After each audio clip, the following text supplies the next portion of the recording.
The church lobby smelled like roses I had paid for. The chandeliers sparkled. The champagne was already chilling. And every guest buzzed with excitement. I'd written the checks for all of it. Yet the moment I stepped in, my new daughter-in-law Victoria stood in front of me like a bouncer. "You need to leave," she said, her voice dripping ice. I froze. "Excuse me?" Her eyes narrowed. "You don't belong here. You don't deserve to be part of my wedding." The guests nearby gasped. My son Kevin stood a few feet away, stiff in his tuxedo, his lips pressed together. He didn't say a word. And right there, in that silence, I realized I was being humiliated in front of everyone. The whispers started. The stares burned holes through me. And if you're watching this, you're probably thinking, how the hell does a mother get kicked out of the wedding she paid for? Well, hit subscribe and tell me where you're watching from, because this story only gets crazier. Back in that moment, though, I wanted to scream, to shake Kevin until he remembered who raised him. Instead, I clenched my fists against my clutch and forced myself to breathe. "Kevin," I said, my voice sharp, desperate. "Are you hearing this?" He avoided my eyes. His silence was louder than any insult. Victoria leaned closer, her perfume choking sweet. "Money doesn't buy respect. Walk out before you embarrass yourself." Gasps again. Someone snickered. A groomsman whispered, "Is she seriously kicking his mom out?" I swallowed hard. "Fine," I muttered. "I'll sit in the back." Quietly. Victoria smirked. Pathetic. "And Kevin?" He simply took her arm and said, "Let's just go inside." "Vic." They brushed past me, leaving me standing like a stranger at my own son's wedding. Inside, I was shoved behind a pillar, far from the front row where the mother of the groom should sit. When the vows began, when the officiant asked, "Who gives this woman away?" Victoria's father stood tall, proud. My ex-husband beamed in the crowd.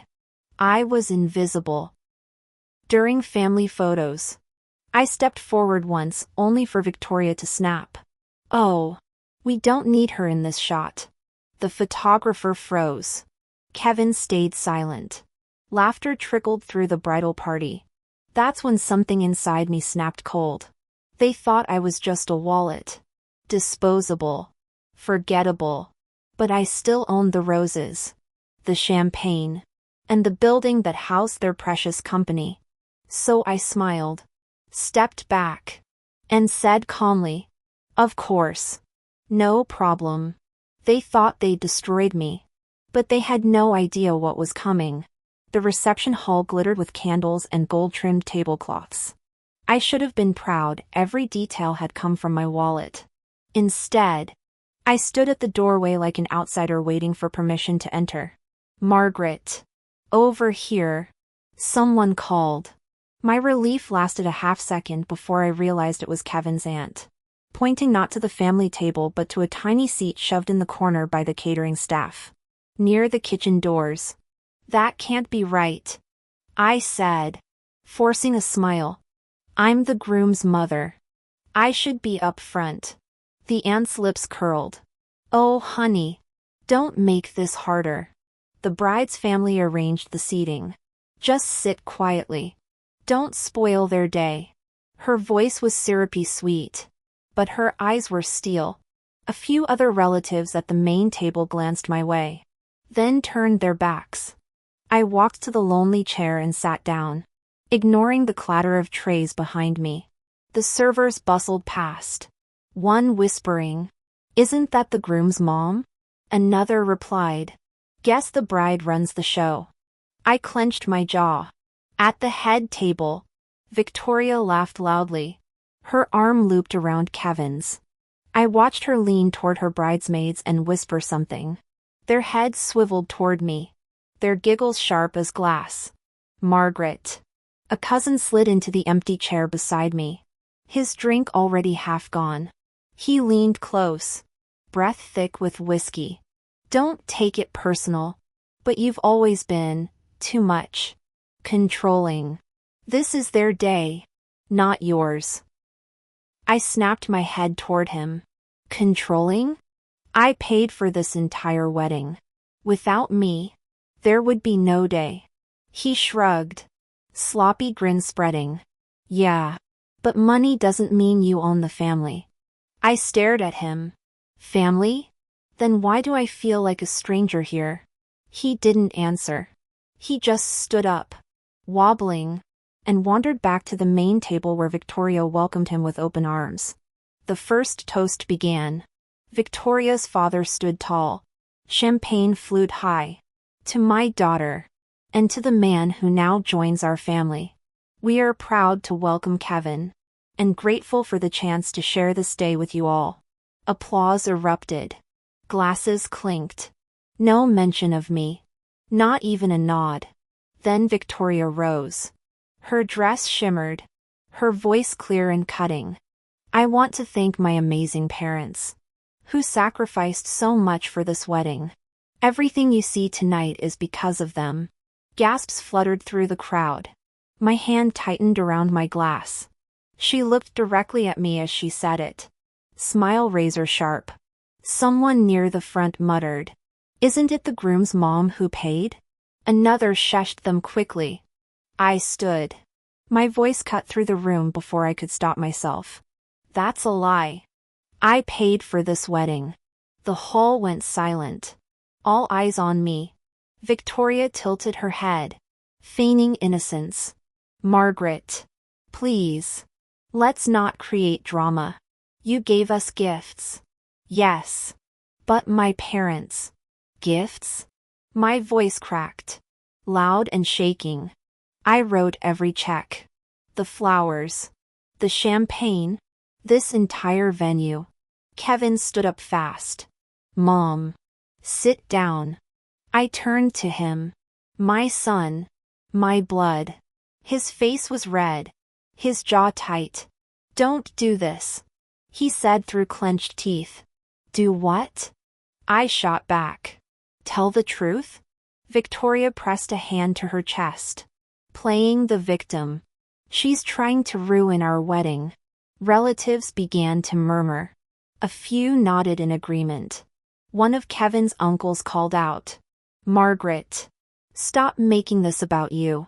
Let the kids enjoy their night. The betrayal stung sharper than any knife. People I'd fed at every holiday. People who'd borrowed money from me without hesitation, now they sat there, siding with her. My throat burned. I wanted to scream, to hurl the glass across the room. Instead, I lowered it slowly and said, Fine. Celebrate without me. Gasps. Whispers. Kevin's shoulders sagged with relief as I walked back toward the corner table. Victoria smirked triumphantly, clinking glasses with her bridesmaids. But they didn't see my hands trembling not with defeat, but with restraint. Because in my mind, I was already calculating, already remembering the contract dates, the bank transfers, the building lease. They thought I was powerless. But they were standing on my foundation. And soon enough, I would remind them whose ground they were standing on. The morning after the wedding, I sat at my kitchen table, still in disbelief over the night before. My coffee had gone cold while I replayed every word, every look of smug satisfaction on Victoria's face. I finally pushed the mug aside and pulled out my phone. If nothing else, I'd settle my nerves by checking my balance. Seeing the numbers, proof of the money I still had, might remind me that I wasn't powerless. I logged into my bank app. Error. I tried again. And again. Then the numbers appeared. My checking account, once fat with enough to cover every wedding bill, now nearly empty. What the? I whispered. My phone buzzed. A new notification, joint account access updated. My stomach dropped. I didn't remember authorizing anything. I grabbed my coat, keys shaking in my hands, and drove straight to the bank. The teller greeted me politely. "Good morning, ma'am. How can I help you?" "My account," I said, sliding my ID across. "It's been compromised. Money is missing." She typed quickly, then frowned at the screen. "It shows here the funds were transferred to an account under Kevin Harrison." My heart stopped. "My son?" She nodded. "Yes, ma'am. The authorization was digitally signed." "That's impossible." "I didn't sign anything." She turned the screen slightly.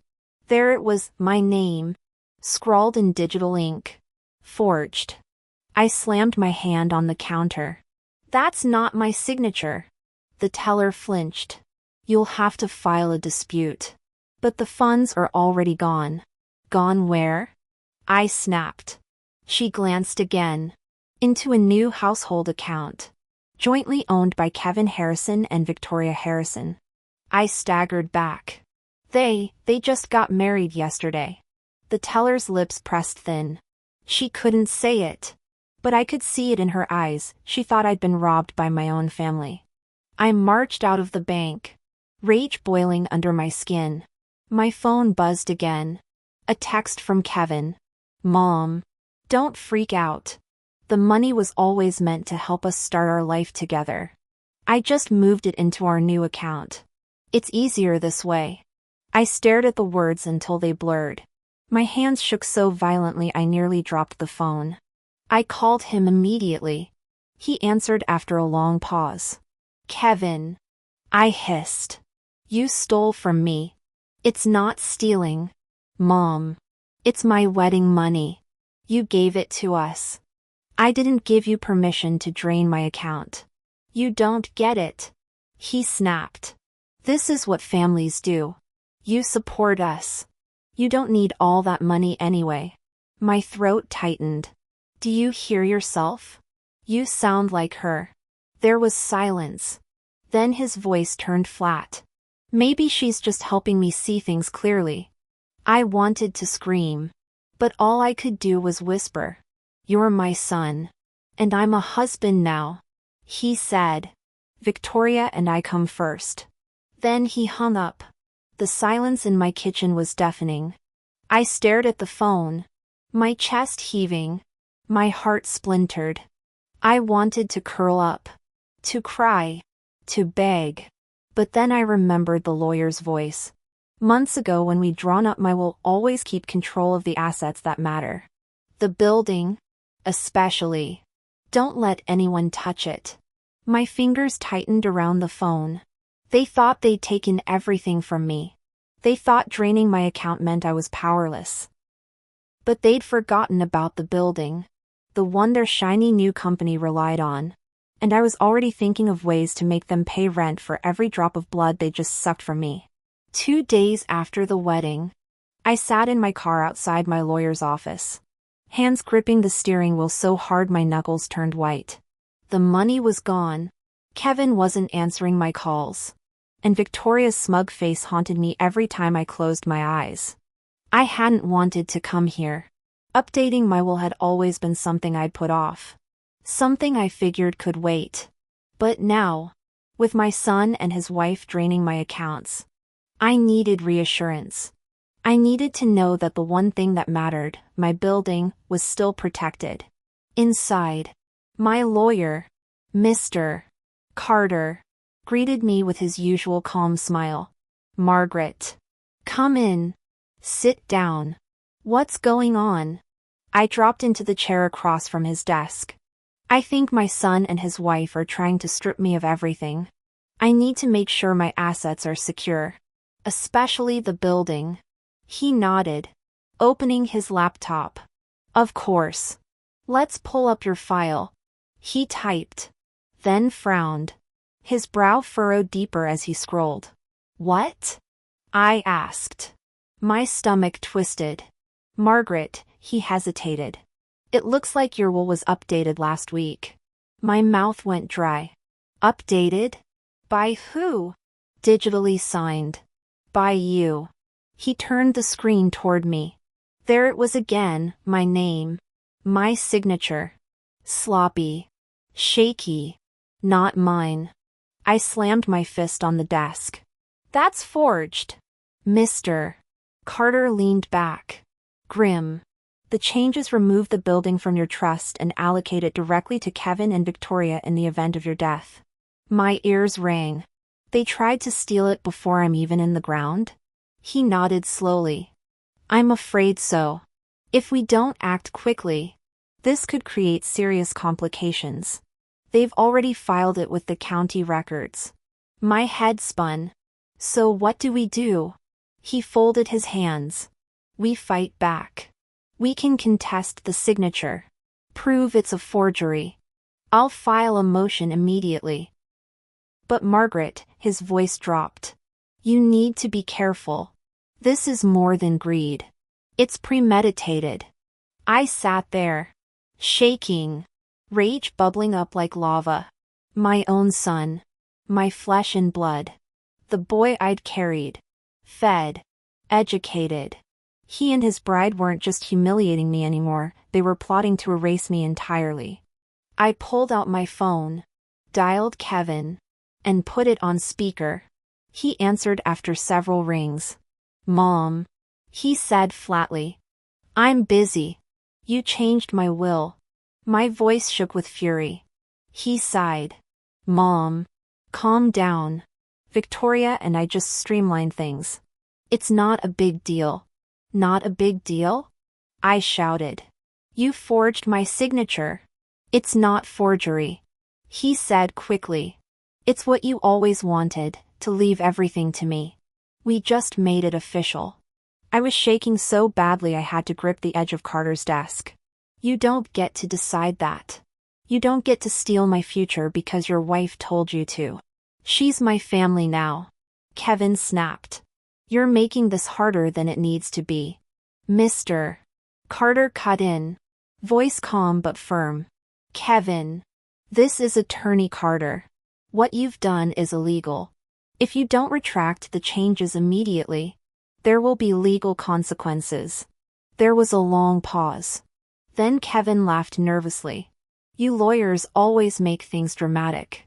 Mom won't do anything. She never does. Try me. I hissed. He hung up. The silence in the office was deafening. Mr. Carter leaned forward. Margaret. Listen to me. They think you're weak. They're counting on it. If you want to win, you need to stop playing nice. I lifted my chin, fury crystallizing into something sharper. I'm done being nice. Mr. Carter nodded. Good. Because you still hold the lease to that building. And if I were you, I'd use it. I felt the first spark of satisfaction in days. The building. Their company. Their precious little empire. They wanted me erased. But they'd forgotten that I was the foundation they were standing on. And I was about to make the ground shake. The following Monday, I marched into Mr. Carter's office with a folder under my arm and fire in my chest. Margaret. He said, standing. I filed the motion about the will. It'll take weeks. Maybe months. But we'll win. Good. I snapped. But I'm not waiting months. They think they can humiliate me. Steal from me. Rewrite my life? No. I want to hit them now. He tilted his head. The building? The building. I confirmed. I dropped the lease agreement on his desk. Their company's headquarters is mine. The lease expires this week. Draft a new contract.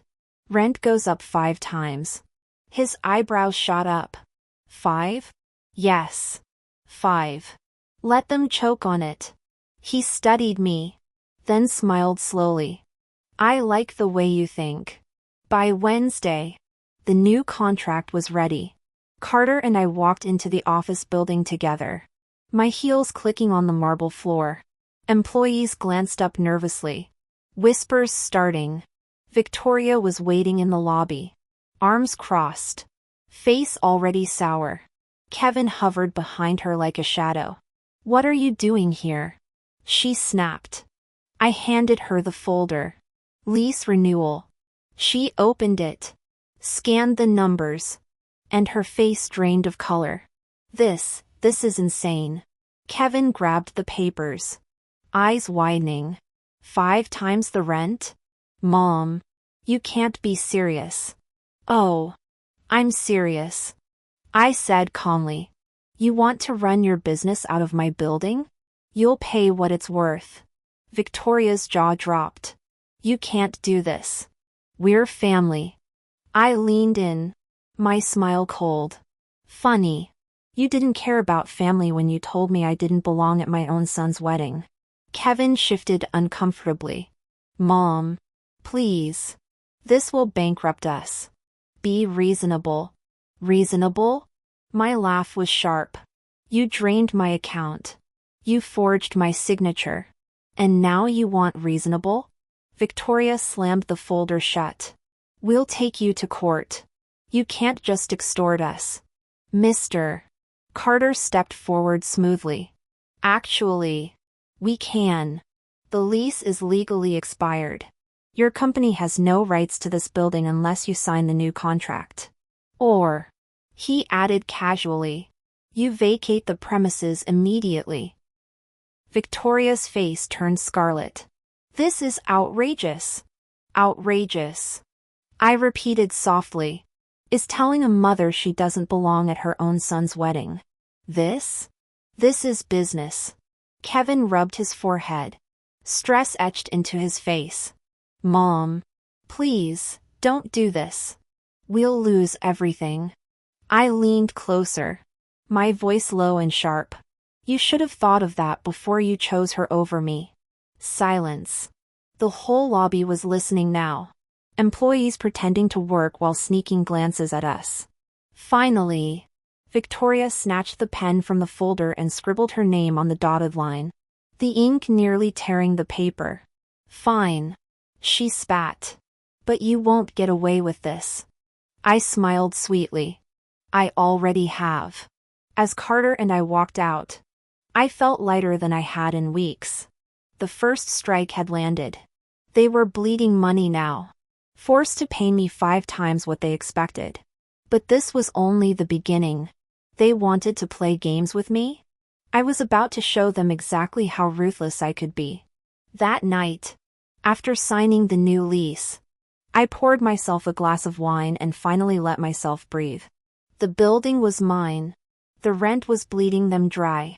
But I wanted more. They needed to feel what humiliation tasted like.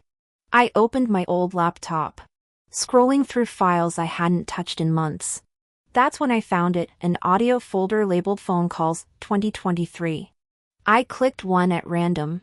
Victoria's voice filled the speakers. Sharp and venomous.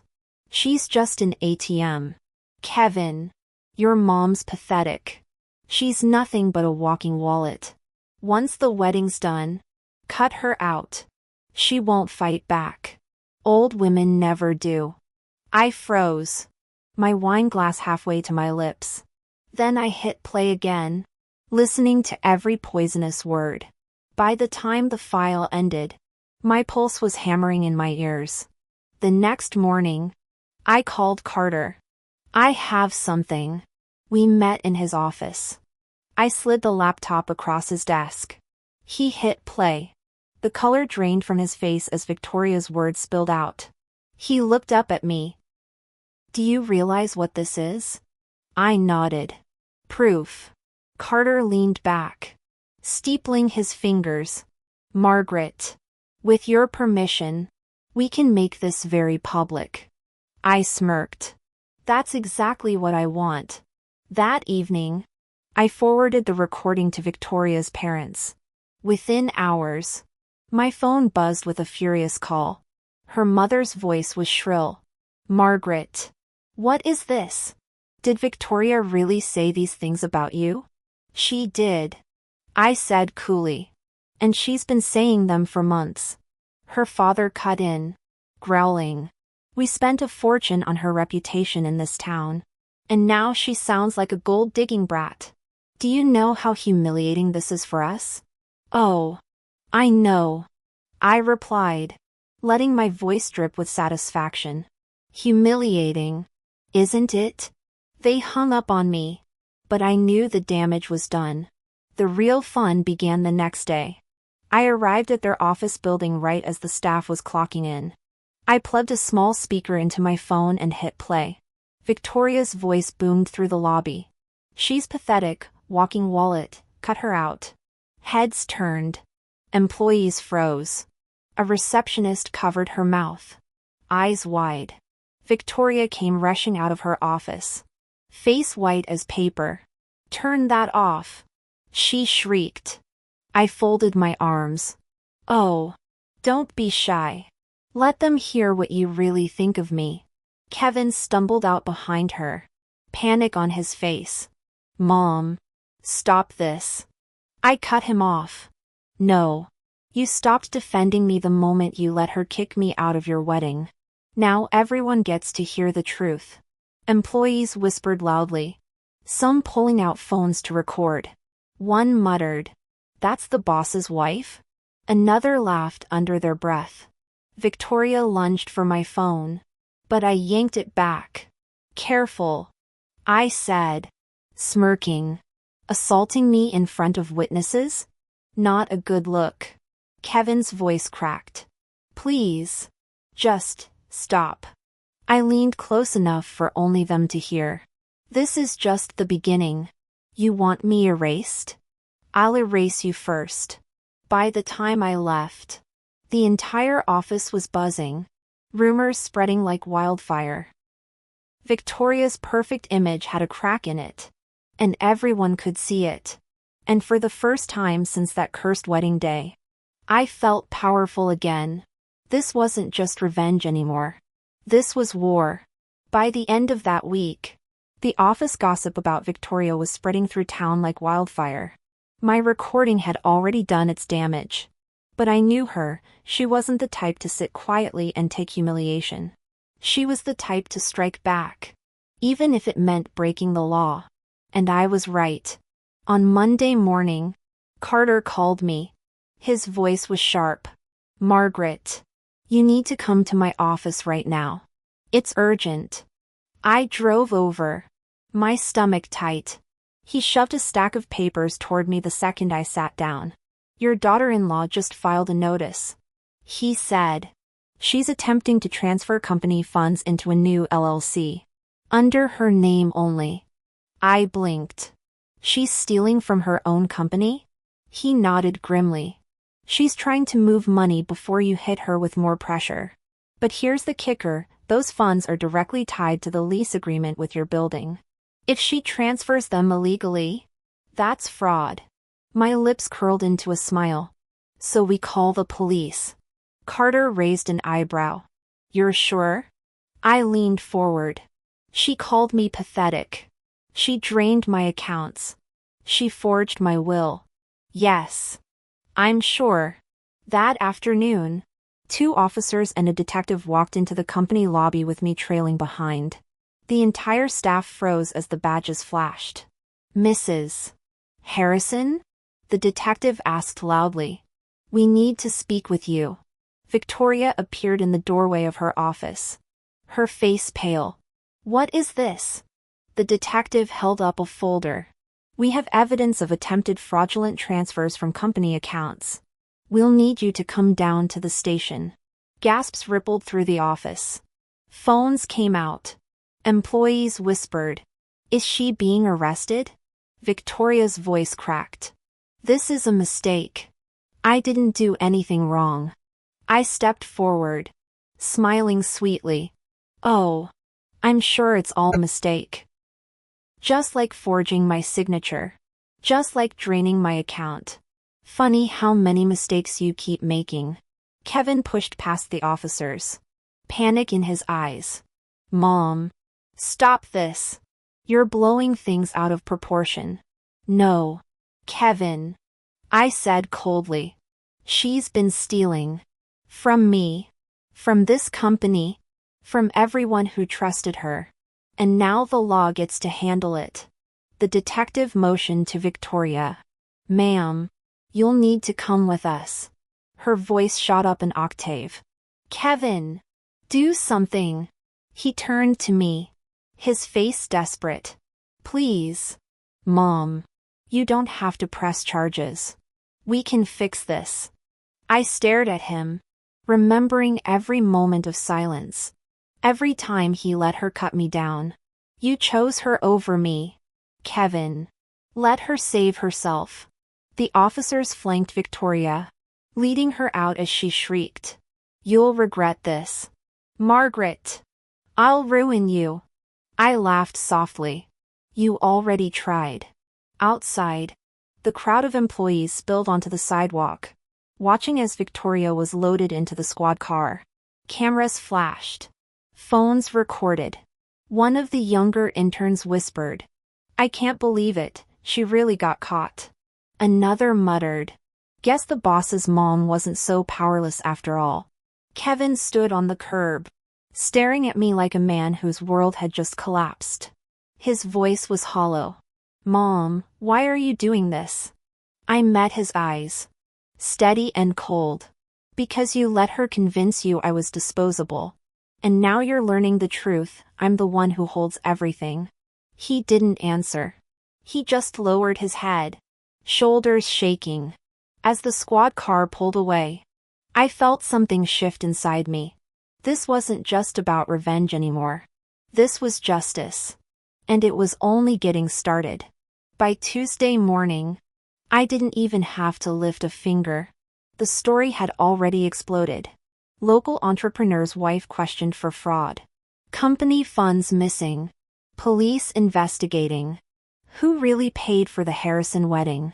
The headlines plastered every local news site. My phone buzzed nonstop with links from friends, neighbors, even old colleagues I hadn't spoken to in years. At first, I felt a pang of shame. My family's name in the news. My son dragged through the mud.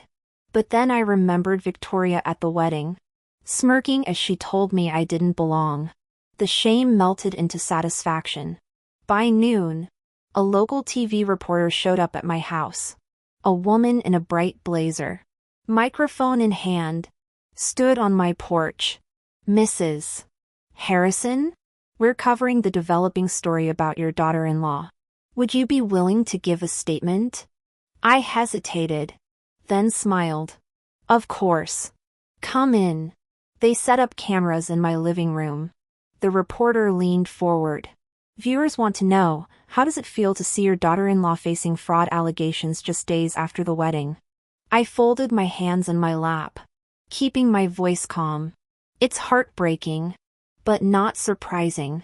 From the very beginning, she treated me as if I didn't belong. Even at the wedding I paid for, I was told to leave. She called me pathetic, a walking wallet. And now the world sees her for who she really is.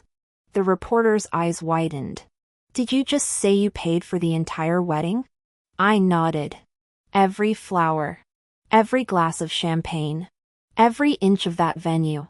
But she made sure I was shoved into a corner. Erased from photos. Humiliated in front of everyone. I stayed quiet then. I'm not quiet anymore. The camera light glowed red. My words would be replayed on every local channel by dinner. That evening, Kevin stormed into my house. He didn't knock. Didn't call. He just barged in. Eyes wild. Mom. What the hell did you do? He shouted. I stood from the couch slowly. I told the truth. You went on television. His voice cracked. Do you know how many calls I've gotten today? Investors. Partners. Everyone's pulling out. They think we're a scam. I folded my arms. Maybe they're right. Maybe they finally see the company for what it is, a castle built on lies. Kevin's face flushed red. You're destroying us. I stepped closer. My voice low and sharp. No. Kevin. She destroyed you the moment you chose her over your own mother. I'm just pulling back the curtain. He ran a hand through his hair. Pacing. Please. Mom. Just stop talking to the press. You're making it worse.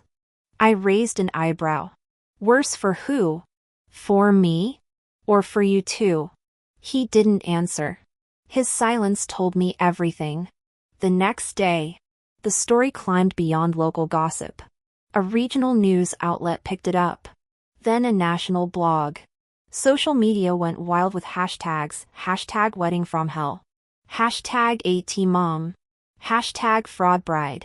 Clips of Victoria being escorted by police circled online, paired with screenshots of my interview. Thousands of comments poured in. How do you humiliate the woman who literally paid for your wedding? Unreal. This bride is toast. I hope the mom takes everything. Respect to Margaret for standing up for herself. Icon. I scrolled through the feed. Every post a dagger straight into Victoria's perfect image. By Thursday, I heard from Carter again. Margaret. The exposure is working. Their accounts are frozen pending investigation. Their investors are gone. And the lease payments, they've already missed one. Legally, you can evict them in 30 days. I leaned back in my chair, smiling. Perfect. That night, Kevin called me. His voice was broken, trembling. Mom, please. The company's collapsing. We're drowning. Victoria won't even come out of the bedroom. She just cries all day. I closed my eyes, savoring the sound of desperation. That must be hard. Please. He begged. Just stop feeding the fire. We can fix this if you give us a chance. I thought about the wedding again, the whispers, the laughter, Victoria's sneer as she called me pathetic. I opened my eyes, voice steady as steel. No, Kevin. I gave you chances. You chose to bury me. Now you get to live with the consequences. He started to cry, his voice small. You're my mom. Why are you doing this? Because you forgot I was your mom. I said coldly. You treated me like a stranger. Now the world knows who you really are. I hung up. For the first time in years, I slept soundly. It was a gray Sunday morning when I heard frantic banging on my front door. At first I thought it was a neighbor. But when I opened it, there was Kevin, my son, disheveled, red-eyed, his tie loose, his face pale. Mom. He gasped, stumbling inside without waiting. Please. Please. You have to help me. I shut the door slowly. Help you? After everything you and your wife have done? He dropped onto my couch, burying his face in his hands. His shoulders shook. The company's dead. Investors pulled out. Employees quit. We can't even make payroll. And Victoria, his voice broke. She's gone. I raised an eyebrow. Gone? He nodded miserably. She packed a bag and left last night. Said she won't be dragged down with me. She said marrying me was a mistake. I felt a flicker of satisfaction. The perfect bride. Abandoning ship. Predictable. Kevin looked up at me, eyes bloodshot. Mom. I don't know what to do. I'm ruined. Everyone's calling me a fraud. I can't walk into a grocery store without people whispering. They're laughing at me. Mom. I crossed my arms. Now you know how it feels. He shook his head violently. No. It's not the same. Oh. It's exactly the same. I snapped. Do you remember the wedding? You watched your wife humiliate me. Call me pathetic. Shove me out of photos. And you stayed silent. You let me drown in whispers and laughter. Now you're the one being laughed at. He pressed his hands together, almost like he was praying. Please. Mom. I need money. Just enough to start over. I'll pay you back. I laughed bitterly. Start over? With what? Another scam? Another signature forged in my name? His face crumpled. I made mistakes. I listened to her. I thought she loved me. But she only wanted what I had. Now I have nothing. I sat across from him, staring hard. You had me. You had a mother who gave you everything, who paid for your dreams. And you threw me away. Tears streamed down his cheeks. He slid off the couch and onto his knees. I'm sorry, Mom. Please. I was wrong. I should have defended you. I should have protected you. Just, please don't let me lose everything. For a moment, my heart twisted. This was my boy, the child I raised alone. The boy who used to bring me wildflowers from the yard and say I was his favorite person in the world. But then I remembered the silence at the wedding. The forged will. The drained account. The humiliation. I hardened. Kevin. You made your choice when you chose her over me. Actions have consequences. He reached for my hand desperately. So that's it? You're just going to watch me fall apart? I pulled my hand back. I already watched you let them destroy me. Now it's your turn. His shoulders slumped. He bowed his head, sobbing quietly. The house was silent except for his broken breathing. I stood, walked to the window, and pulled the curtain aside. Outside, the neighborhood was peaceful, unaware that inside, a man's world was crumbling. Mom, Kevin whispered one last time. Please don't hate me. I turned back, my voice flat. I don't hate you, Kevin. I just don't recognize you anymore. He stayed kneeling on the floor, small and lost, while I walked into the kitchen and poured myself a fresh cup of coffee. For once, I didn't feel like the pathetic one. For once, he did. 2 weeks later, the 30-day grace period on the lease expired. Kevin hadn't paid a dime of the new rent. The company account was frozen. Victoria was still gone, no calls. No messages. No trace. I stood in front of my building that morning with Carter by my side and a sheriff's deputy behind us. A bright orange eviction notice was taped to the glass doors. Employees milled outside, holding boxes of their belongings. Some glaring at me, most just looking defeated. Kevin appeared last, looking like he hadn't slept in days. His suit was wrinkled, his hair a mess. He stared at the sign on the door, then turned to me, eyes hollow. Mom, he croaked. You don't have to do this. I folded my arms. You had 30 days. I gave you more chances than you ever gave me. He dragged a hand down his face. If we lose this place, we lose everything. You already lost everything. I said sharply. You just haven't admitted it yet. The deputy stepped forward. Sir, you need to vacate the premises immediately. Kevin's knees buckled slightly. Please. Mom. Just 1 more week. I can fix this. I'll find investors. Investors don't back frauds. I cut in. And they sure as hell don't back men who let their wives humiliate their mothers in public. His face twisted. Why are you so cruel? I leaned closer, my voice low and cold. Cruel was you letting her call me pathetic at my own son's wedding. Cruel was you draining my account and forging my will.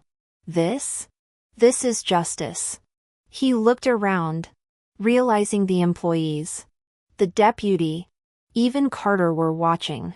His shoulders sagged, the fight gone. He picked up a cardboard box with shaking hands. As he shuffled past me, someone across the street snapped a photo. I knew by evening it would be online, captioned with something brutal like, fraud groom evicted by his own mom. And I didn't care. Victoria's car pulled up suddenly, sleek and shiny. She stepped out in designer sunglasses, looking like she hadn't lost a night of sleep. Her lips curled into a smirk when she saw Kevin with the box. You're pathetic, she said flatly. I told you this would happen. Kevin's head dropped. He didn't argue. He just kept walking. She turned to me, her smile brittle. Enjoy this little victory, Margaret. You won't always win. I smiled back, calm and steady. But I won today. Her smirk faltered. Just for a second.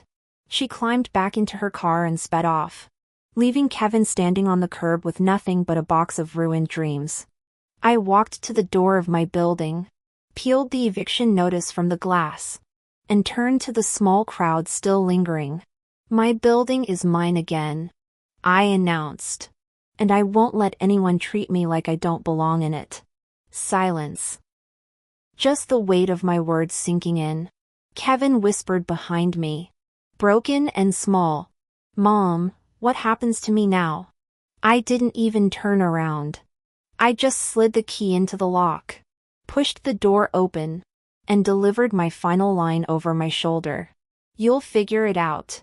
After all, you didn't think I belonged at your wedding. Now you don't belong in my building. Then I walked inside, leaving him on the curb, the crowd staring. The chapter finally closed. If you think the story is good, please subscribe and like it.